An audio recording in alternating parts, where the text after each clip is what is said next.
মায়ের ঘাড়ে মাথা রেখে একদিন জিজ্ঞেস করছিলাম যে মা, তুমি কতক্ষণ আমাকে এভাবে রাখবে? তিনি উত্তরে বলেছিলেন, যতক্ষণ কোনো মানুষ আমাকে তাদের ঘাড়ে করে না নিয়ে যায়। প্রেম ভালোবাসা অন্ধ কেন হয় জানেন? কারণ আপনার মা আপনাকে দেখার আগেই ভালোবেসে ফেলেছিলেন। আপনার ভাগ্য কখনো খারাপ হতো না যদি ভাগ্য লেখার হকটা মায়ের হাতেই থাকতো।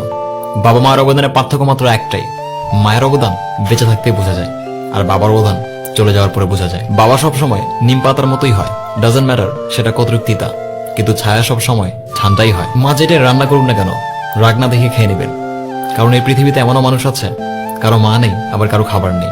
আপনি তাদের থেকে অনেক ভাগ্যবান। তাই ওই আল্লাহর কাছে একটাই চাওয়া, মা ছাড়া কোনো ঘোর না হোক, আর কোনো মা ঘোর ছাড়া না হোক। একটা কথা কি জানেন, সমুদ্র আর বাবার মাঝে অনেক মিল রয়েছে, দুটোরই গভীরতা কখনোই বোঝা যায় না। আর যে মানুষটি আপনার জন্য হার মানতে পারে, তার কাছে আপনি কখনো জিততে পারবেন না, আর সেটি হলো আপনার বাবা। আর তাই পৃথিবীতে সব থেকে বড় অসম্ভব কাজ হচ্ছে বাবা মায়ের ভালোবাসার পরিমাণ খুঁজে বের করা। দেখুন, পানি গরম হতে সময় লাগে, চাঁদ পূর্ণিমা হতে সময় লাগে, ঠিক তেমনি আপনার এই মরিচা পড়া ভাগ্যটা খুলতেও সময় লাগবে, যে সময়টি আপনার থাকা উচিত। আর মনে রাখবেন, এই পৃথিবীতে আমরা একবারই আসি, তাই এমন আমল করুন যেন দ্বিতীয়বার আসার ইচ্ছা আর না হয়। সম্মান আর প্রশংসা চাইলে পাওয়া যায় না, অর্জন করে নিতে হয়। ঔষধ পকেটে নয়, কেবলমাত্র আপনার শরীরের ভেতরে গেলে আপনি সুস্থ হবেন।